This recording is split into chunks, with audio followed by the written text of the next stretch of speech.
누가복음 68번째 시간, 누가복음 12장입니다. 12장 49절부터 59절까지.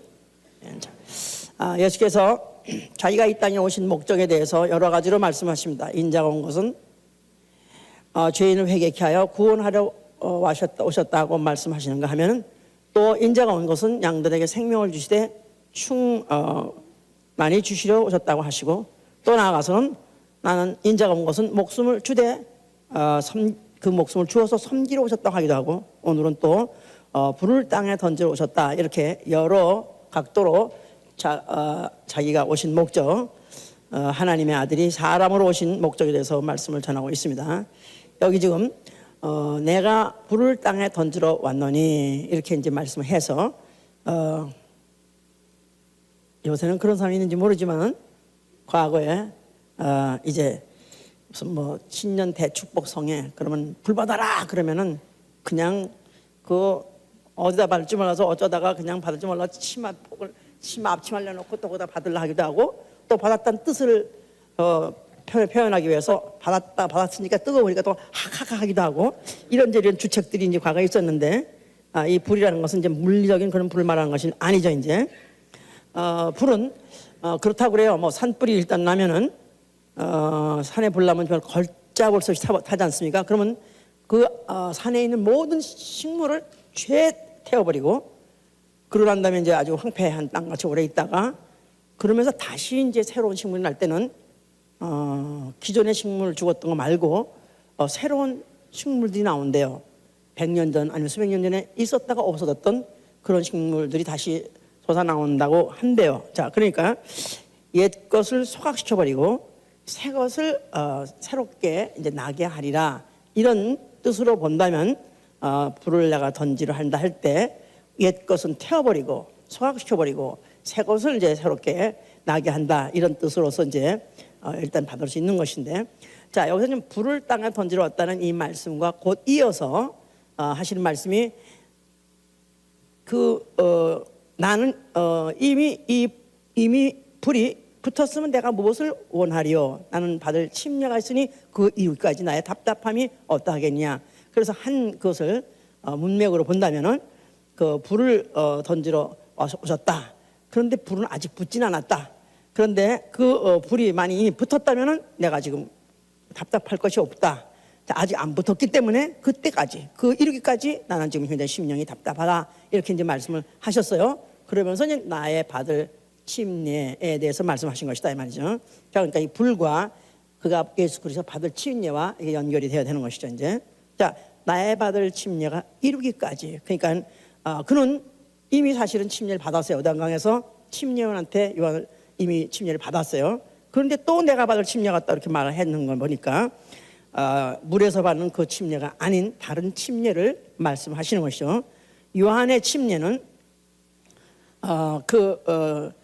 거기다가 물에다가 사람을 잠갔다가 건질 때 아브라함의 후손으로 온 신분을 장사 지내고, 그리고 그가 하나님의 아들로서 시작하는 그런 분기점이죠. 이제 그래서 아브라함과 다윗의 자손이라는 혈통적으로 그 아브라함 후손으로 온 것 같은 바로 그를 장사 지내고, 이제 물에서 올라오실 때는 전혀 다른, 이는 내 사랑하는 아들이요, 그래서 하나님의 아들로서의 공생의 이제 시작을 그 요한의 침례를 통해서 이제 가지신 것이죠. 이제 그러니까 뭐 이 침례라는 것 자체는 이건 하나님이 아예 창조 원리로서 침례를 벌써 이미 예정하시고 창조하신 것입니다. 사람은 한번 태어나면 사람은 다 모든 사람이 죽습니다. 모든 사람은 한번 태어나고 또 한번 죽죠. 이제 그런데 이제 그 죽을 때 옛사람을 장사 지내고 그 다음에 새 사람이 태어난다는 어떤 그런 전제를 하고 만약 인생을 본다면, 인생은 그렇게 불행한 것이 아니고 슬픈 것이 아니에요. 죽음 자체가 옛사람을 장사 지내고 새 사람이 나온다는, 그러니까 마치 씨를 뿌리면 씨는 죽으나 그러나 그 씨가 거기서 다시 싹이 나서 열매를 맺게 되면 거기서 이제 뭐 100배 뭐 이상의 열매를 맺으니까, 이런 결실을 창조의 원리를 놓고, 이런 결실의 원리를 놓고 만약에 본다면은 예수 인간의 태어남 자체는 벌써 이미 태어날 때 죽음을 내포하고 나와요. 이미 탄생하는 날 벌써 이미 장사한 날까지 내포하고 나오는데, 다만 그 시간이 이제 어느 각각 사람마다 이제 얼마에 따르냐, 그 각기면 다른 것이지 똑같은 그런 경륜을 피해갈 사람은 아무도 없는 것입니다. 그래서 이제 사람이 한번 죽는다 할 때, 그러나 반드시 새 사람으로 이제 태어날 수 있다는 그런 전제로 본다면, 그것이 이제 침례로서 그런 분기점이 갈라진다 할 때 침례가 굉장히 중요한 것이죠. 이제 자, 이 요한의 침례는, 요한은 그 요단강에서 이제 침례를 줬을 때, 그때 뭐 사두개인이든지 무슨 바리새인들, 당시에 자칭 의인이라는 사람들이 나와서 침례를 받으려 했죠. 그랬더니 예수께서 너희가 속으로 아브라함의 자손이라고 생각하지 마라. 너희가 회개에 합당한 열매를 맺지 않고 침례를 받는 건 아무 의미가 없다. 그래서 이제 침례라는 건, 요한의 침례는 자칭 의인을 장사지는 것이다 이 말이야. 요한의 침례는 자칭 의인을 장사 지내는 것이다. 그러니까 회개에 합당한 열매라는 말이, 곧 그 말이 무슨 말인지 안다. 회개에 합당한 열매라는 것은 누가 회개하죠? 의인이 회개합니까? 죄인이 회개합니까? 죄인이 회개하는 거예요. 그러니까 요한의 침례의 목적은 죄인, 의인을 의인을 갖다가 물에 쳐박고 그다음에 바깥에 나올 때 뭐가 나오게 하는 거예요? 죄인이 나오게 하는 것이다 이 말이에요. 그렇죠? 그러니까 그래서 오늘날 우리가 받는 침례하고 다른 것은, 우리는 요한의 침례를 받을 필요 있어요 없어요? 에베소 교회 바울이 가가지고 네가 무슨 침례를 받았느냐 하니까 우리는 요한의 침례를 받았다. 그러니까 그거 가지고 안 된다. 그래서 예수의 이름으로 침례를 받으라 그랬었어요. 그러니까 예수의 침례를 받을 자격은 누가 받는 것이죠? 죄인이 받는 것이다 이 말이에요. 요한이 침례를 받던 사람들은 누구였어요? 그 당시에 의인이 받았다 이 말이에요. 전혀 반대인 것이죠. 그러니까 요한의 이스라엘 사람들, 그 더군다나 자칭 의인이라는 사람들은 반드시 요한의 침례를 받아야 돼요. 그래서 죄인이 돼야 돼요. 그래야 예수 그리스도의 이름으로 침례를 받을 때 죄인을 장사 지내는 것이고, 물에서 올라올 때는 의인이 올라오는 것이니까 이제 전혀 다른 것이죠. 그래서 이제 우리 그리스도인들이 예수 이름으로 침례를 받는 것은 이제 죄인을 장사 지내는 것이고, 나아가서는 마귀의 종을 장사 지내는 것이고, 또한 의인의 새 출발이요, 또 그리스도의 종으로서의 새 출발인 것이죠. 그리스도의 종, 마귀의 종이었던 자가 그리스도의 종으로서 새 출발하는 것이 바로 예수의 이름으로 침례를 받는 것이다. 자, 그랬을 때 예수께서도 요단강에서 침례를 받으시고 우리로 올라오시니까, 다윗의 후손으로서 약속대로 모셨던 그가 이제 그 물에서 올라올 때는, 이는 내 사랑하는 아들이요 내 기뻐하는 종이다. 그래서 내 기뻐하는 종. 이제부터 예수는 하나님의 종으로서의 삶을 시작하게 된 것이다 그 말이에요. 그래서 사도행전 4장 29절 30절에는 예수를 누구라고 말하냐면 하나님의 거룩한 종이라고 말해요. 하나님의 거룩한 종. 자, 하나님의 거룩한 종. 종이란 말 자체는 이미 자기 자유나 자기 의지는 소용없는 거예요.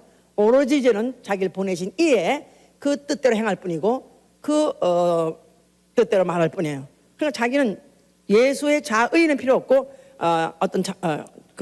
그 아버지의 뜻만 가지고 이제 살아야 되는 것이 이제 그의 공생애인데, 공생의 절정이 뭐냐? 예수 그리스도의 공생의 절정, 나아가서는 하나님의 거룩한 종으로서의 절정은 어느 순간이냐면 예수가 십자가에서 죽는 순간이었었어요. 공생의 절정, 예수 그리스도의 죽음.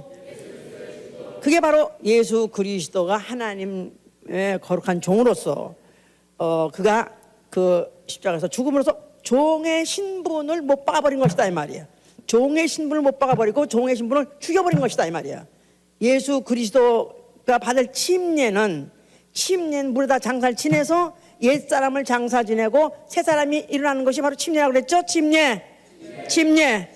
예수 그리스도 받을 침례라고 또 말한 것은, 아까 요한한테 받은 침례는 아브라함의 후손, 약속된 후손으로서 아브라함과 다윗의 후손으로 왔던 신분을 장사 지낸 것이고, 그 다음에 물에서 올라올 때는 하나님의 아들로서 또 나아가서는 거룩한 종의 삶을 시작한 것인데, 그가 십자가에서 죽으실 때 그가 받을 침례가 받을 때 내가 답답함이 오죽하겠느냐, 그럴 때 바로 예수의 십자가의 죽음은 바로 이제 하나님의 종으로서의 삶을 완전히 거기서 청산하는 것이 거기서 끝내는 것이고, 그가 그 정점을 꼭지점을 하고 다시 부활했을 때는 이제부터는 더 이상 종이 아니다 이 말이에요.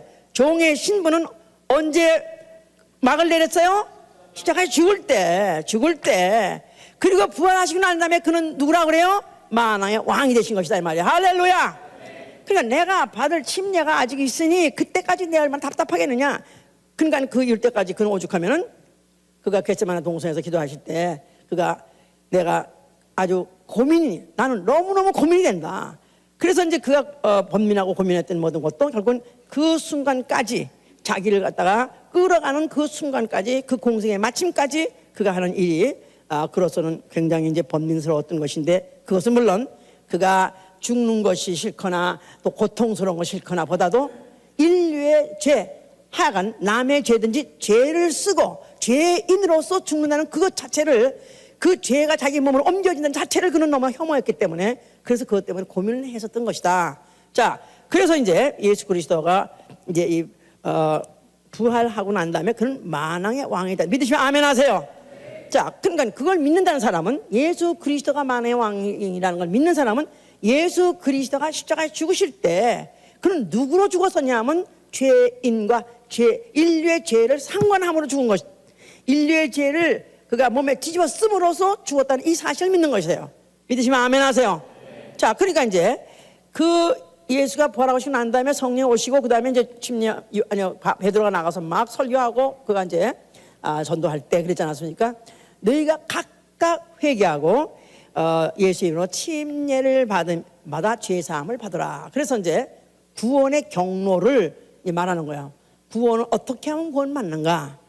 각각 회개하고 예수 이름으로 침례를 받고 그리고 이제 죄 사함을 받으라. 이게 구원의 단계다 그 말이에요. 그러니까 회개할 때는 뭐 때문에 회개하는 거죠?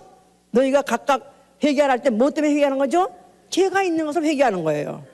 근데 그 회개는 이제 그 회개로 인해서 이제 자기가 죄인이라고 시인함으로, 죄인을 인정하고 죄를 고백함으로 인해서 이제 예수와 이름과 연합해서 침례를 받을 때는 죄인이 죽겠다 그런 의지를 갖는 것이죠.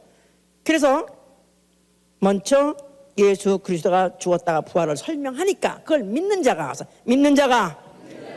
믿음으로, 그 말을 사실로 믿음으로, 예수의 십자가에 죽으심은 인류의 죄를 속죄하기 위해서 죄인 아닌 이가 죄인같이 죽으셨다, 죄인으로 죽으셨다, 그 사실을 믿는 자가 자기의 죄 있음을 고백하고 회개하고 예수의 침례를 받으며 예수의 이름과 함께 죄인을 장사 지내고 그리고 우리로 올라올 때 죄사함을 받는 것이다 그 말이에요. 자, 그래서 결국은 예수 그리스도가 지금 부활하셔서 만왕의 왕이 되셨다, 이 사실을 믿는다. 그 말은 그가 죽었다가 부활했다는 걸 믿는 것이다 그 말이죠. 자, 그러니까 그가 죽었다 부활하지 않고 그는 그냥 덮어놓고 영원부터 살아계신 하나님이 만왕의 왕이시다, 그러면은 인류의 구원과 상관이 없다 이 말이야. 인류의 구원은 그가 죽었다가 부활하심으로 인해서 그가 만왕의 왕으로 살아계시다, 이 사실을 믿음으로 인해서 이제 회개도 유효한 것이고 예수의 이름으로 받는 침례도 유효한 것이고, 그래서 그것이 죄사함을 받게 하는 것이고 이제 결국은 구원으로 인도하는 것이죠. 자, 그러니까 오늘날 불신자들이 왜 지옥을 가느냐? 하나님이 안 믿으니까 보복하기 위해서 지옥 보내는 게 아니라 이 사실 믿지 아니함으로, 믿지 않으면 자기 자신 스스로가 자멸하는, 자기 스스로가 자살 행위하는 건 똑같은 것이지 하나님이 특별히 안 믿는다고 미워서 지옥 보내는 것이 아니다 이 말이야. 믿지 아니하면, 아니 죄라 하면 믿지 아니하며, 그러니까 예수 그리스도의 침례, 예수 그리스도가 불을 던지러 왔다 했을 때 답답하다는 것은 그가 이와 같이 그 십자가에서 죽음으로 인해서 그 자신이 그토록 고통스러운 죄인이 되는 그런 치욕의 십자가를 졌음에도 불구하고, 전 인류의 죄를 다 흡수해 갔음에도 불구하고 안 믿기 때문에 지옥을 간다는 사실 생각하면 얼마나 답답한지. 자, 그래서 예수 그리스도의 공생애는 쉽게 말해서 예수 그리스도의 받을 침례가 정점이었고 그것은 인류의 죄를 지고 인류의 죄를 장사 지내신 것이다. 인류의 죄를 장사 지내신 것이다. 그러니까 인류의 죄를 장사 지냈다 이 말은 이미 옛사람, 우리 인류의 옛사람을 장사 지냈고 우리의 과거를 장사 지냈어요. 그렇기 때문에 너희는 이전 것을 생각지 말라 그 말이에요. 너희는 이전 것을 생각하지 말라. 옛 것에 집착하지 말라. 그렇기 때문에 죽은 자는 죽은 자로 장사 지내게 하고 너희는 나를 따르라 그런 거예요. 죽은 자는 죽은 자로 장사 지내게 하고. 근데 이 모든 보통 종교의 제례 그러니까 그 제사 지내는 예법들 있잖아요. 다른 종교들 그 사람들은 주로 뭐 하냐면 죽은 사람에 대해서 다 제사 지내는 거예요. 그렇죠? 뭐 불교도 그렇고 뭐 유교도 그렇고 다 조상 제사 지내는 거예요. 그러니까 결국은 죽은 조상 걱정이라. 그래서 무슨 뭐 49제에 가서 또 뭐 재물을 놓고 그다음에 좋은 데 가게 해달라. 또 무슨 100일이 되면 또 100일 때 가지고 좋은 게, 그러니까 죽은 자 영혼을 케어한답시고, 예? 그래서 제사 지낸다 이 말이야. 예수께서는 죽은 자는 이미 끝난 얘기야. 이미 죽었어. 그건 이미 지옥을 갔던 천당 갔던 이미 끝난 얘기야. 네 손밖에 났다 이거야. 너는 너나 걱정하라 이거야. 너는 네 자손, 너와 내 가족이나 걱정하라 이거야. 너 영혼과 너의 가족의 영혼이나 걱정하라는 것입니다. 그렇기 때문에 너는 나를 따라한 것이에요. 그래서 예수께서는 누가 내 모친이며 누가 내 형제 자매냐, 그가 침례받고 난다면 그는 전혀 가족 개념, 혈통 개념 모든 것들을 다 깨버리시고 그가 오로지 아버지와 자기 관계를 더 공고하게 하셨던 것이죠. 이제 자, 여기 물론 예수께서 그가 받을 침례 때문에 답답해 하셨다 그랬을 때 뭐 1장 11절에는 자기 땅에 오매 자기 백성이 영접지 아니하더라 그랬었어요. 자기 땅에 오매 자기 백성이 영접지 아니하더라. 하여튼 물론 하나님의 경륜 속에 있는 그 스케줄 때문에 그래서 그들이 완악해서 믿지 않았지만 하여튼 99.99가 안 믿었습니다. 지금도 그렇게 줄기차게. 나는 하여튼 유대인들 이제 너무나 아주 그냥 유대인만 그냥 속에서 막 이렇게 올라오면 안 되는데 하여튼 막 미운 마음이 올라오는데 어떻게 저렇게 철저하게 안 믿을까? 그렇게 안 믿을 수가 없어요. 그러니까 예수께서는 그 답답함을 마태복음 3장 10절에 이미 도끼가 나무 뿌리에 놓였으니 좋은 열매 맺지 않은 나무마다 찍어 풀에 던지우라 그랬었어요. 이미 도끼가 나무 위에 놓였다만 뿌리 위에 놨다. 이미 죽는 것은 시간 문제다 이거야. 그러니까 하나님이 이스라엘 혈통을 하나님 아들 보내주시는 혈통으로 사용하셨고 또 그 백성 중에 유대인 중에서 구원이 온다고 하셨기 때문에 그래도 내 백성, 자기 백성 하면 사실은 약속한 그 백성을 말하기 때문에 그들 구원에 대해서 하나님은 사용만 하시고 버리시는 분이 아니기 때문에 그래서 많은 미련을 보여요 거기서. 그래서 오죽한 바울도 차라리 내 동족을 구원하기 위해서 내가 차라리 그리스도에 끌어지는 것이라도 나는 구했으면 좋겠다 할 정도로 그들은 굉장히 동족에 대한 사람이 많습니다.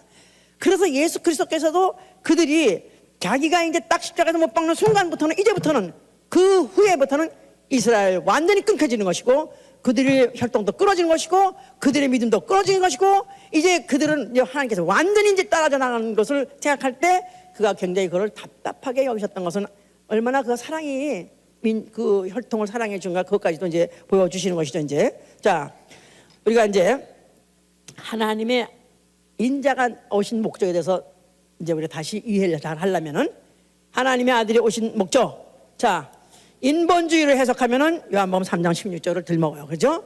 자, 말해보세요. 하나님이 세상을 이처럼 사랑하사 독생자를 주셨으니 이는 저를 믿는 자마다 멸망치 않고 영생하리라. 자, 이게 바로 성경의 중심같이 돼 있습니다.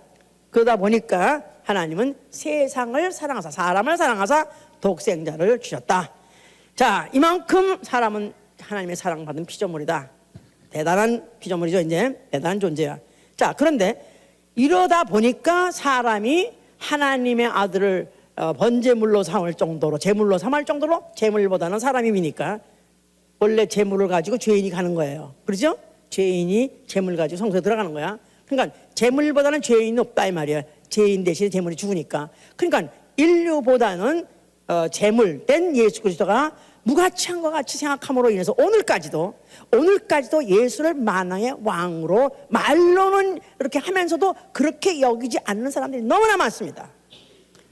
자, 신본주의로 정말 하나님의 아들이 오신 목적을 분명히 말해주는 구절이 있으니 요한일서 3장 8절이에요. 그렇죠? 하나님의 아들이 나타나시면 마귀를 멸하심이라. 자, 그러니까 하나님이 그 아들이 나타나신 그 목적은 마귀를 멸하신다. 그러니까 이건 인류 구원의 직접적인 것이 아닌 것 같으니까 이거는 어쩌다 보니까 이런 구절이 있었는지도 몰랐어. 나도 이렇게 하나님을 알기 전에 성경을 이미 사독을 했었어요. 통독 사독을 했었고, 무슨 베델 성서 또 무슨 하여튼 무슨 7단계니 무슨 단계니 하는 공부들 해가지고 하여튼 달달달 해가지고 1등 한 적도 있었는데, 나는 요한일서 3장 8절이 그런 구절이 있는 것조차도 몰랐어. 그런 말이 있는 거 읽었는데 그건 전혀 들어오질 않아. 그런데도 요한복음 3장 10장 다다다다다다다 어린애까지 다 왜? 그게 마치 성경의 중심인 것만. 그것도 중심이지만 그것보다도 더 하나님의 더 속내를 더 깊이 설명하는 것은 요한일서 3장 8절이죠. 자, 이거는 마귀도 알아요. 마귀도 알기 때문에 예수께서 나타났을 때 네가 하나님의 아들이거든 하면서 돌덩이 떡덩이 먹여 죽이려고 그랬고, 또 떨어뜨려라, 아니 성전을 썰어봐라, 그러면 추락상하게 죽여볼까 해봤고, 마귀도 무슨 수를 써더라도 예수를 어떻게 하면 죽여버리려고, 어떻게 하면 예수 갖다 제거시키려는 것을 예수가 하나님 아들인 것을 알아차렸기 때문에.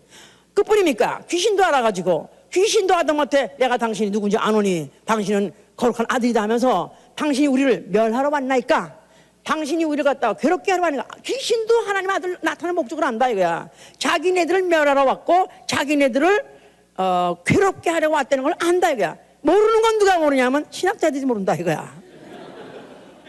인본주의 신학자들이 모른다 이거야. 그러니까 오늘도 그저 사랑으로 푸는 거야. 하나님은 사랑이시다. 맞습니까? 안 맞습니까? 맞죠. 안 맞다면 이거 큰일 나는 거야.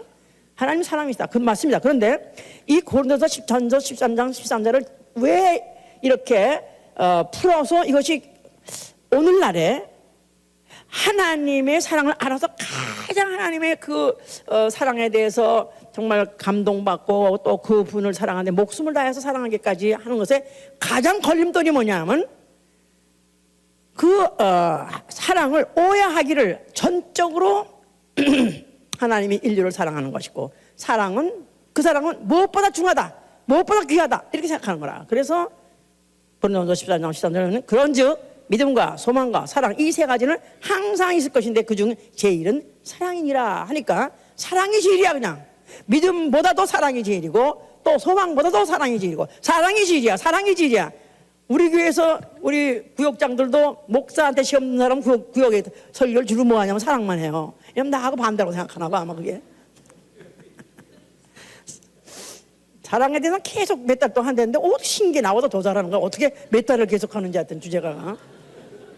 자, 이게요 고린도전서 13장 13절을 이해하려면 고린도전서 11장과 12장을 이해하고 그걸 통과해야 13장을 해서 갈 자격이 있는 거예요. 11장은 뭐에 대해서 말하면 성찬에 대해서 말하고 있는 거예요.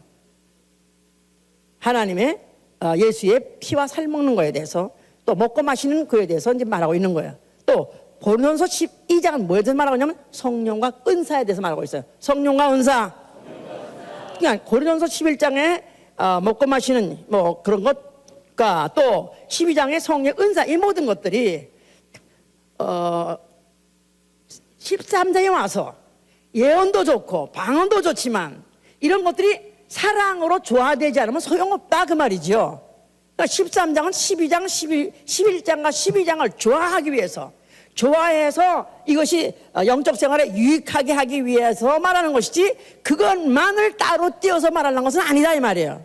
그러니까 완전히 지금 주객이 전도돼가지고 마치 믿음도 케어, 사랑 앞에 가면 케어, 또 소망도 사랑 앞에 가면 케어 이렇게 되는 것 같은데, 믿음과 소망과 사랑은 항상 있어야 할지니라. 그런데 하늘에 가면은 믿음 필요 있어요 없어요? 또 소망 필요 있어요 없어요? 이미 이루어졌어요. 이미 보고 있어요. 그러니까 사랑이 영원하기 때문에 제일한 것이지, 믿음도 캐요. 소용없다. 믿음은 끝까지, 죽을 때까지 필요합니다. 왜? 믿음은 보지 않는 것을 우리가 보는 것 같이 믿는 것이기 때문에 볼 때까지 필요하다는 말이에요. 자, 그래서 지금 또 12장 51절에 보니까 내가 세상에 화평을 주러 오고, 이제 이게 다 연결이 돼야 이 설계, 다 이게 한 통으로 연결이 돼야 이 말이 다 풀린다 이 말이야. 내가 세상에 화평을 주러 온 줄로 아느냐? 내가 너에게 이르노니 아니라 도리어 분쟁케 하려 합니다. 이후부터는 한 집에 5사람이 있는데 뭐 둘이 셋이 둘이 뭐 아비가 아들과 어미가 아주 1대1로 각기 전투를 한다는 거야. 내가 세상에 화평을 주러 온 줄 아느냐? 오해하지 말라. 나는 검을 주러 왔다. 나는 내가 온 곳은 분쟁케로 왔다 그랬었어요. 자, 그러니까 분쟁케란 말이 division, 분리시킨다는 거야. 각각 다 서로 다 한 가족, 우리 가족 해가지고 하나 똘똘 이걸 다 하나씩 분리시켜야 된대. 분해. 예수 그리스도는 가족 식구를 각각 분해시키러 왔다. 그러니까 완전히 이거 그냥 사랑이라는 건 타픽을 놓고 사랑이 주제에다가 그 다음에 인륜을 제 위에 올려놓은 사람한테는 이건 완전히 비복음이죠. 환영받을 수가 없어요. 그냥 아주 한 집에서 5 식구가 각기 다 싸운다는 거야. 각기. 어쩌면 예수께서 이 말씀을 이렇게 구체적으로 뒤집어서 엎어가면서 이렇게 구체적으로 하시는지, 뭐 그냥 서로 분쟁하러 왔어 이렇게 했는데 이걸 구체적으로 어쩌면 이렇게까지 하시는지 못 알아들으니까, 이렇게 말해도 못 알아들으니까. 자, 니들은 뭐 하고 있냐? 영적 싸움하고 있는 거야. 우주는 전쟁터야. 이 세상은 전쟁터야. 네 집도 전쟁터야. 그런 뜻입니다. 자, 이 어떤 전쟁보다, 이 보세요, 영적 전쟁, 이 영적 전쟁은요 어떤 전쟁보다 교묘하고 어떤 전쟁보다 치열합니다. 전쟁은 정말 전쟁이야. 이 세상 끝날 때까지, 내 몸이 떨어져 나갈 때까지, 죽을 때까지 치열하고 교묘한 전쟁이야. 그러니까 헷갈리게 하기 때문에 교묘하다 이 말이야. 이 나는 원수야. 간단해. 그러면 그래, 하여튼 너 죽고 날 때 할 텐데. 너무 천사 같은데 이게 원수 같지 않다 이 말이야. 어떻게 보면 원수 같고 어떻게 보면 지금 말해요. 이 테러와의 전쟁이 얼마나 힘드냐. 전선이 없어. 프론트 라인이 없어. 프론트 라인이 없기 때문에 적과 적이 나와 적이 구분이 안 되는 거라. 오히려 미국의 남북전쟁 때가 쉬웠어요. 그때는 남북전쟁 때 뭐 게리스버그에서 하루 사흘 전쟁에 5만 명이 죽어서 유명한 게리스버그라는 데서. 근데 그들은 딱 라인을 쫙쫙 섰어. 그리고 딱 하고는 착착착 하다 따다다다다 쏘면 그냥 서서 죽는 거야. 막 서서 죽어. 그렇지만 적이 딱 분명하고 아군이 딱 있는 가운데 패트리오즘, 그래가지고 완전히 애국심 하나 가지고 죽는 거야. 그들은 그냥 죽어도 그냥 죽어도 새깔나게 때깔나게 정말 아주 진짜 영웅인같이 죽는다 이거야. 죽어도 그냥 팍 죽어버려. 치사하게 안 죽고 진짜 그렇게. 근데 이 재래식 전쟁은 그렇게 프론트 라인이 있었다 이거야. 적과 아군이 구분이 있었다 이거야. 근데 요새 전쟁은 그게 없는 거라 이게. 아프간 전쟁이 그렇고 뭐 이라크 전쟁이 그렇고 한 24시간 긴장해야 돼. 왜냐하면 같이 같은 동네 살아. 같은 동네에서 살면서 그러면서 이 막 헬로 그러다가 또 뭐 do you speak English? No speak, no English, no English. 내가 며칠 전에 또 별로 믿음이 없는 딸이 핫라카레는 그런 영화를 갖다 이건 엄마 꼭 봐야 된다고 해서 또 봤어요. 내가 오 마이 갓 미치겠어.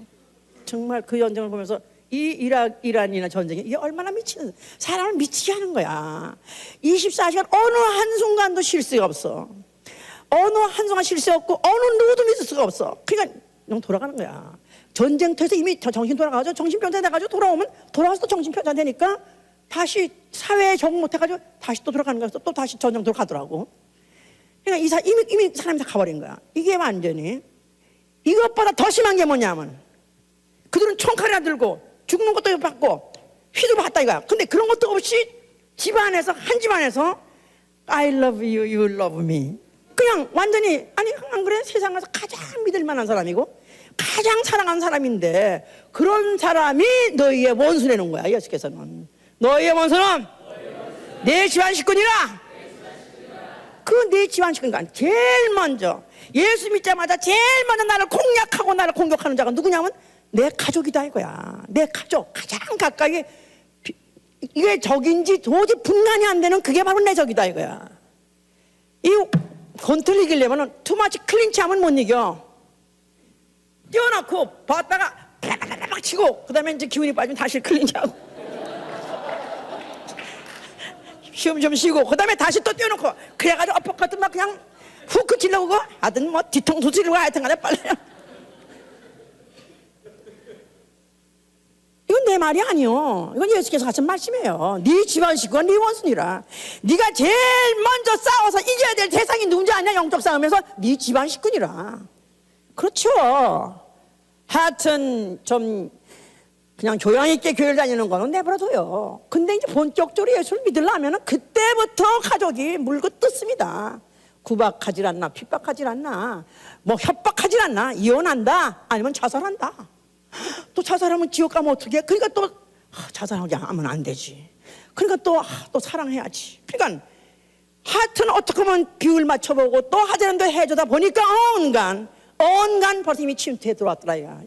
내가 이미 맞았더라 이가. 내가 이미 독침을 내가 맞고 있더라 이 말이야.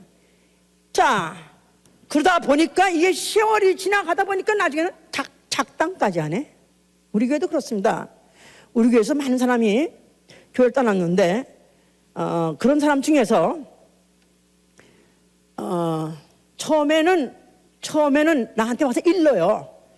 우리 남편이 자기를 이렇게 핍박한다, 아니면 우리 남편이 시험이 들어가지고 교회를 떠나려고 그런다. 그래서 목사님 어떻게 해주세요? 이래가지고 이제 그렇게 처음에는 그렇게 일르기까지 해요. 그래서 또 이제 가서 만나보고 또 그래가지고 이제 그렇게 하는 정보도 제공해 줬는데 이제 이게 또 어느 순간부터는 아주 잠잠하고 소식이 없어요. 그래서 이거 뭐 이게 잘 되나 봤더니 어느 때 한 패가 돼버렸어.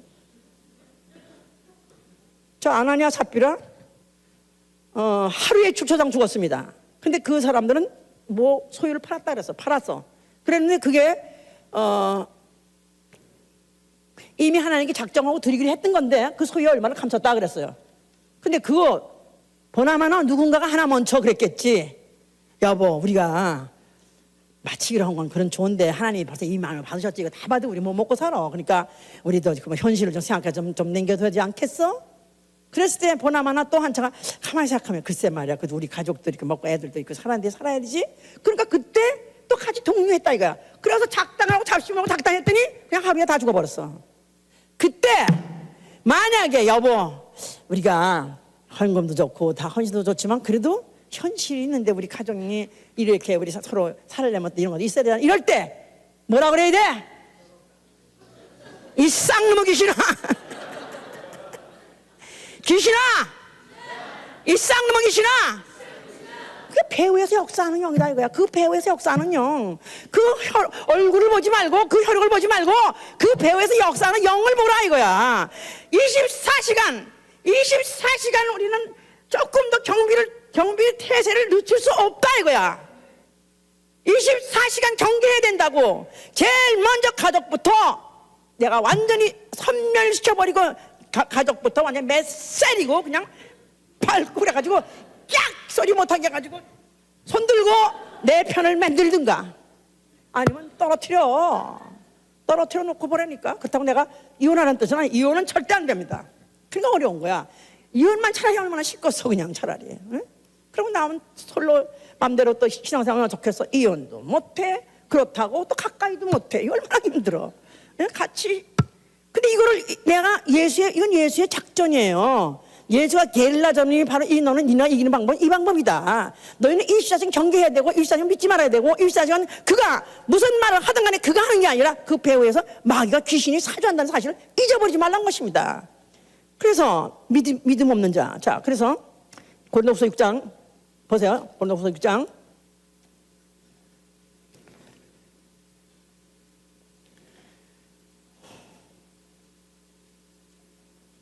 14절 보시면은 너희는 믿지 않는 자와 멍에를 같이 하지 말라.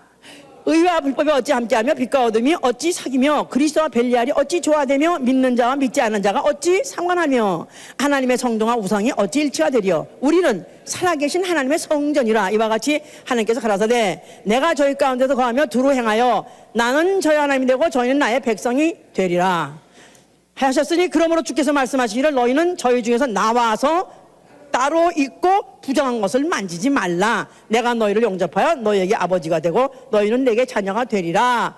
자, 성경은 철저하게 분별주의입니다. 분리주의야. 분리주의. 왜 섹타리안이라는 거 있지? 섹타리안? 분리주의. 그러니까 성경에서는 착각하지 말 것은 사랑이라는 용공을 얼굴에 용공단체라는 거 있지. 이제 얼굴은 양같이 하고 속에 이리같이. 가족을 통해서, 가족이 원래 나쁜 사람이 아니라 가족을 통해서 하나님은 어떻게 하든지 택한 자라도 넘겨버리고 어떻게 하든지 지옥을 끌고 가게 하려고 그러는 것이다 이 말이에요. 그러니까 믿지 않는 자와 멍해를 하지 말라. 멍해를 하지 말라. 자, 멍해는 거 아시죠? 이스라엘 소가 두 마리가 같이 팔자 같은 걸 같이 끼고 같이 간다 이거 꼼짝 못하는 거라. 이거 한 번 딱 꼈다면 이거 빼고 할 수 없어. 가면 같이 가야 되고 앉으면 같이 앉아야 되고 숨은 같이 서야 돼. 이게 완전히 족쇄를 묶었는데 같이 하지 말라는 거예요. 누구하고? 믿지 않는 자와 믿지 않은 누구하고? 네 가족하고 믿음이 없는 자하고 믿지 않는 자 어찌 네가 상관하지 말라는 거예요. 그러니까 남편이 믿음 그냥 불신자야. 그럼 그 불신자하고 이혼하라? 아닙니다. 이혼 못합니다. 그러나 같이 대화하지 말라 이거야. 같이 생각을 섞지 말라는 거야. 복이 있는 자는 악인의 꾀를 쫓지 아니하며 죄인의 길을 행하지 아니하며 또한 오만한 자리에 앉지 아니하고. 이게 법칙이요. 악인의 꾀, 악인의 생각에 동의하지 말라 이거야. 악인의 생각을 쥐으로 되는 거 들어주지 말라 이거야. 그래도 어떻게 그냥 그래도 그 사람에도 내가 어떻게 교회를 끌고 나오려고 그러고 어떻게 하면 잘해주려고. 내가 만약에 출중하게 압도할 수 있으면은 대화를 압도할 수 있으면 대화를 압도했으면 대화하라 이거야. 그런데 만약에 내가 대화를 갖다가 보세요. 뭐로 하는 전쟁? 우리의 전쟁은 무슨 전쟁? 혀로 하는 전쟁이에요. 우리는 말로 이겨야 돼요. 예수 말씀, 예수에 관한 말씀, 복음 가지고 우린 진리 가지고 이겨야 되는 거예요. 그런데 만약에 그 사람이 말을 많이 하고 그 사람이 말을 들어준다, 나는 이미 진 거야. 그러니까 만약에 그가 만약에 불신적인 말을 한다면 아예 입 닥쳐 하지 마라. 그런데 자꾸 해? 나와 그냥 듣지 마. 같이 안 있지 말라고. 그래도 마음을 사야지. 그러니까 진다 이거야. 그러니까 같이 그 길에 동행도 하지 말며 같이 동업도 하면 안 돼. 믿음 없는 사람하고 동업도 안 되면 같이 여행도 가면 안 돼. 같이 동석도 하지 말고 동행도 하지 말고 나아가서는 오만한 자리에 앉지도 말고. 오만한 자리 누가 앉습니까? 심판자 비판자가 앉아요. 교회가 이러면 되느냐, 교회가 저러면 되느냐, 목사가 이러면 되느냐, 저러면 되느냐 해가지고 그런 말을 많이 하는 사람과 같이 있으면 내가 또 당하게 돼 있어요. 시험은 지 속에서 스스로 듣기보다 들어서 듣는 사람 많아요. 남의 소리 듣고 그렇대 글쎄 그렇대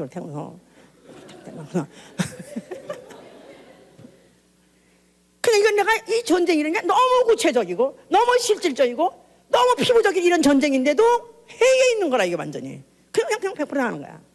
그냥 아나니아가 그가 삽비라한테 둘 중에 하나 먼저 했는데 결국은 그거를 컨트롤 못했기 때문에 그 집이 그냥 하루에 몰락하는, 월사해버리는 그런 비유를 맞았다 이거야. 이게 바로 초대교회 제일 초대교회 충만할 때 제일 아주 성령 시대로서 가장 충만할 때 일어난 사건이에요. 영적 전쟁이 그냥 그야말로 비화되고 아주 더 충만할 때일수록 전쟁은 더 심하니까.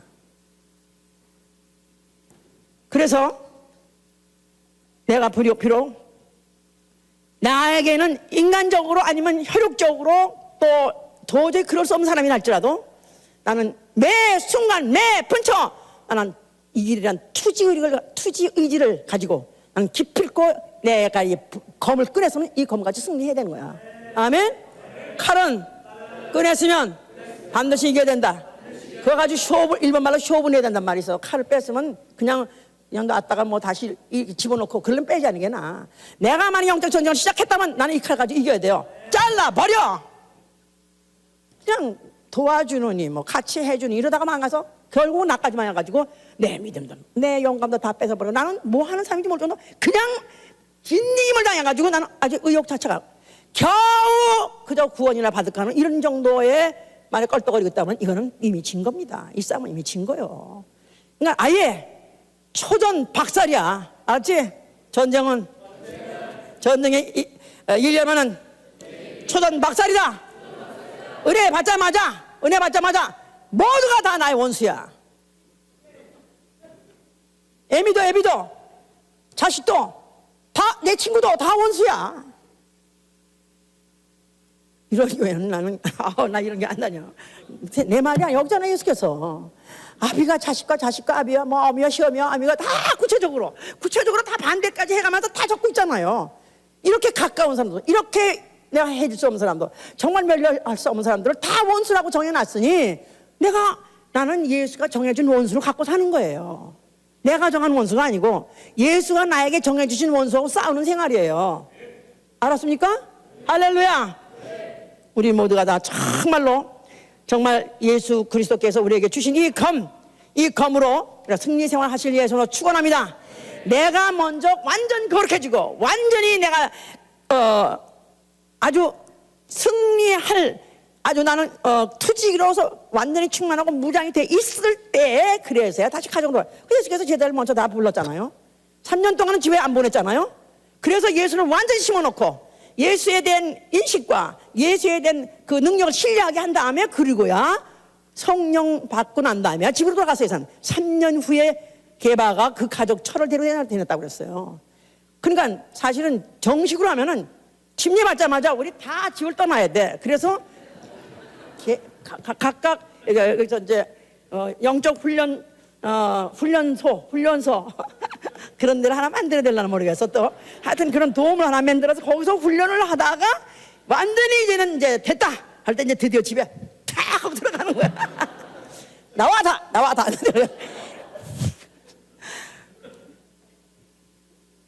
이렇게 해도 못 알아들까봐 하여튼 하는 거야. 하나님께 속한 자는 우리의 말을 듣고 하나님께 속하지 않은 자는 우리의 말을 듣지 아니하나니 이로써 진리의 영과 미영을 분별하느니라. 자, 그러니까 그 다음에 이제 또 누가복음 12장 54장 12장 54절 말씀하시면은 또 무리에게 이르시되 너희가 구름이 서에서 일어남을 보면 곧 말하기를 소나기가 오리라 하리니 하나니 과연 그러하고 남풍이 불물 보면 말하기를 심히 더우리라 하나니 과연 그러하리라. 외식하는 자여 너희가 천지의 기상은 분별할 줄 알면서 어찌 이 시대는 분변치 못하느냐. 또 어찌 옳은 것을 스스로 판단치 않느냐. 예수께서 너무 이제 그들의 참 가증하게 외식하는 것에 대해서 너무 한탄스러워 하시니까 너희 어찌 천지의 기상. 우리 교회도요 아까 지난 말에 결혼식가 주례를 한 20쌍 넘어 했습니다. 근데 20쌍 한 중에 결혼 후에 신앙생활 더 잘하는 사람 몇 카풀 없습니다. 5손가락 안 들어갑니다. 20쌍을 넘었는데 결혼하고 나서 다 알고는 영적 생활 엎어버리거나 아니면 떠나거나 아니면 또 다운됐거나 거의 그런 상태예요. 내가 결혼을 주례하는 거 아니면 결혼을 갖다 한다고 그럴 때 그렇게 축복을 할 수 없는 그 이유 중에 그거예요. 왜냐하면 통계가 있으니까 실제로 더 나아지는 사람 많지 않고 오히려 더 나빠진 사람들이 더 많더라. 왜냐하면 그 원수들한테 결국 이기질 못해서 이기는 전쟁은 결혼을 많이 하기 전에 정말로 내가 이길 수 있는 자신 있으면 하라 이거야. 정말 자신 있으면 얼마든지 환영입니다. 그런데 만약에 그거 하지 못하면 차라리 안 하는 게 낫다 이거야. 자, 현대는 바로 인터넷의 세대. 그래서 지금 전 세계가 아주 급속도로 하나로 되어가고 있습니다. 이 과학이란 용어가 200년 전에 생겼대요. 그런데 그 200년 동안에 그 과학으로 발전시켰던 것보다 지금 근래 10년 동안에 발전시킨 부분이 더 크답니다. 더 많답니다. 그만큼 지금 급속도로 지금 발전하고 있다 이 말이에요. 자, 향후 앞으로 100년 후에 예측 불가능한 거라 지금. 어느 정도 발전하는지 지금 예측 불가능한 거예요. 자, 그런데 과학은 배운 사람과 못 배운 사람의 차이가 있어요. 이거는 어떻게 이 차이를 극복할 수가 없어요. 그런데 천기는 과학 발달과 관계가 없어요. 날씨가 좋을 거냐 나쁠 거냐 이거 천기는 이건 과학 발달과 크게 관계가 없어요. 물론 요새 뭐 인공위성을 통해서 무슨 날씨를 뭐 예측하고 하지만 그래도 그 대충 다 맞아요. 왜냐하면 이렇게 되면 이렇게 된다는 그 원리니까. 자, 근데 사실은 정확한 게 오히려 개미가 무슨 지진에 압사당했다, 떼죽음을 당했다 그런 말은 없어요. 오히려 사람들은 떼죽음을 당해. 네? 우리 어머니는 아주 자기는 그 일기예보, 자기 다리가 일기예보라고 그래요. 우리 어머니는 벌써 비만 오기 전이면 아직은 구름도 안 꼈어. 근데 자기 다리가 쑤셔서 죽겠대. 그러면 비가 안 와. 아니, 그 다음날 비가 오는 거야. 그러니까 우리 엄마는 참 내 다리가 일기예보라고 밤낮 그랬었어요. 자, 천기는 동물적인 감각만 가지고도 알 수 있는 게 천기다 이거야. 천기는 동물적인 감각만 가지고도 알 수 있다. 자, 그런데 이 시대, 어째서 이 시대를 너희가 분별하지 못하느냐? 이 시대를 분별하는 것은 동물적인 감각이 아니라 영적인 감각이 있는 사람이 분별한다 이 말이에요. 영이 깨어있는 사람이 분별한다 그 말이에요. 이 외식하는 자들아 56절 57절에도 천지의 기상한 네가 분별하면서 이 시대를 분별하지 못하느냐? 어찌 옳은 것을 스스로 판단하지 못하느냐? 예수 그리스도 왔어요. 그는 자기 땅에 왔어요. 수천 년 동안 이스라엘은 메시아가 출현할 것을 고대했던 민족이에요. 그런데 바로 그가 정작 왔어요. 그런데도 불구하고 그들은 다 박대했습니다. 그들은 이 천기는 분별하면서도 그들은 예수 그리스도 나타나심에 대해서는 분별할 수 있는 능력이 없었어요. 너희들은 어째서 옳은 것 바로 예수 그리스도의 어째서 너희가 판단하지 못하느냐? 이 오늘날에도 예수를 믿는다 하면서도 지금도 여전히 다른 예수, 다른 복음, 다른 영을 말하면 좋아서 거기는 때로 몰립니다. 다른 예수 이외에 다른 구원이 있다. 그렇게 말해도 지금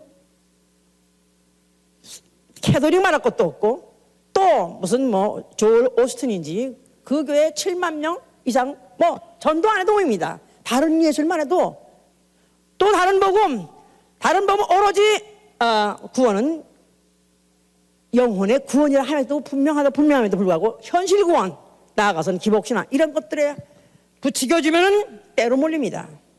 다른 영 율법주의 복음주의 다 결국은 영적 문제. 자, 결국은 이렇게 오늘날에도 이 그리스도인이라는 사람들이 성령 시대임에도 불구하고 얼마나 무지해 있는지, 감각이 얼마나 무지하고 얼마나 무동인지 말도 못해. 예수께서 이에 대해서 너무나 개탄했기 때문에 그래서 12장 59절에도 말씀하시죠.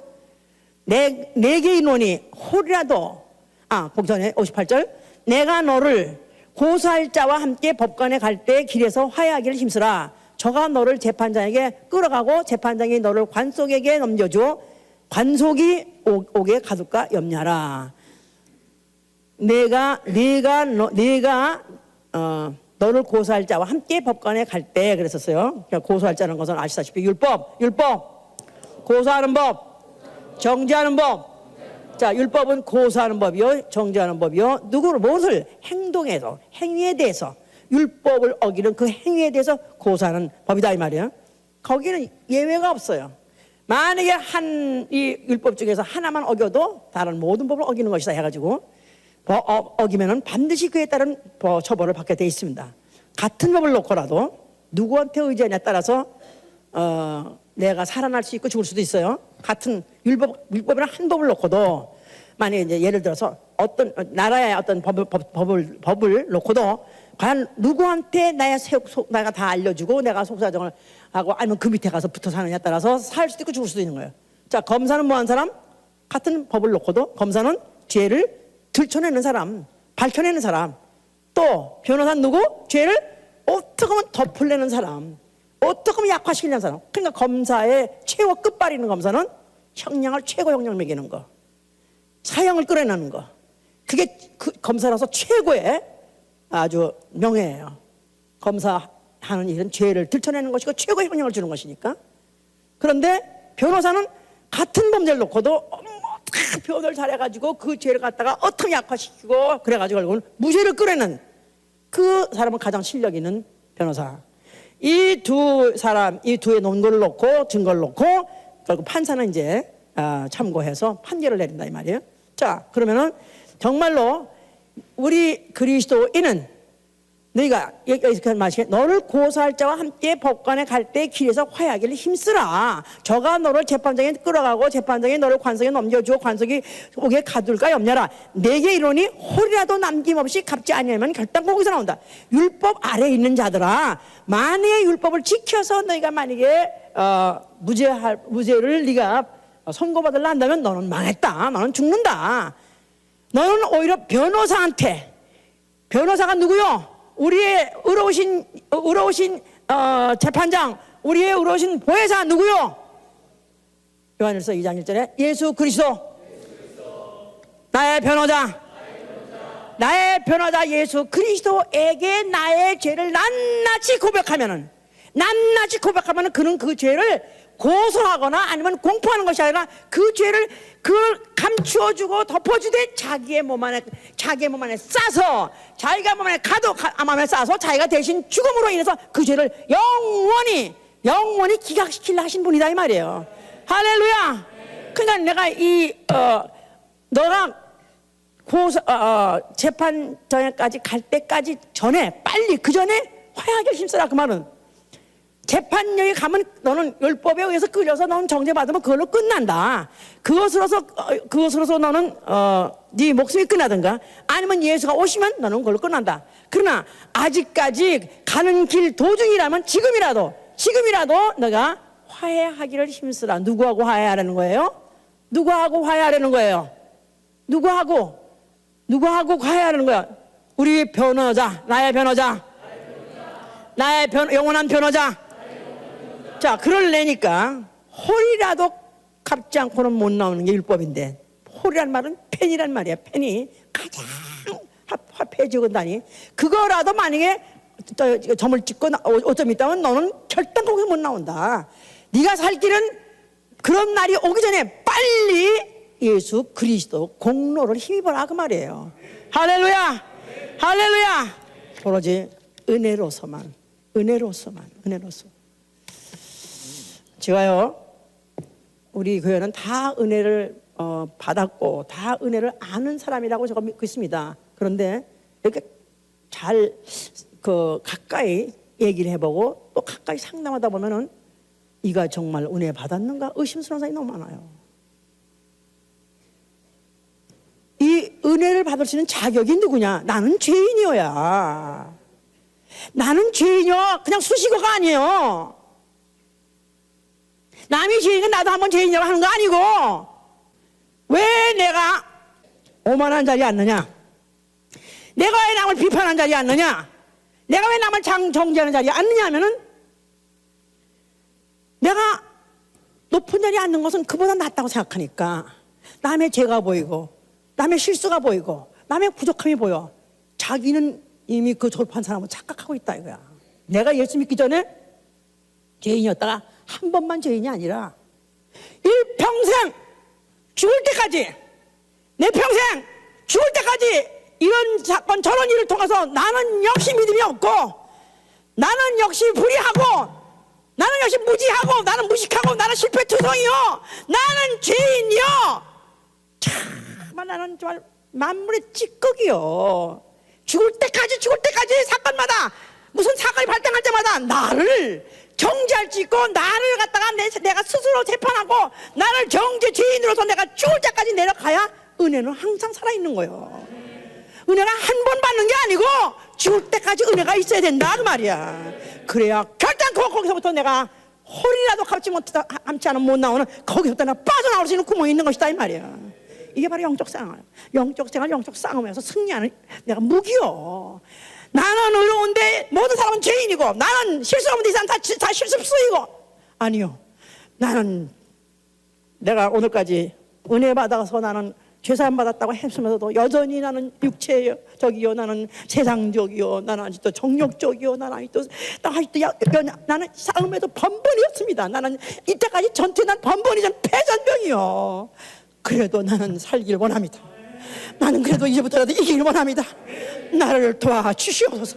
나는 죄인 중에 계수요, 나는 낭패자요, 나를 살려주시옵소서. 은혜로 들어가야 돼.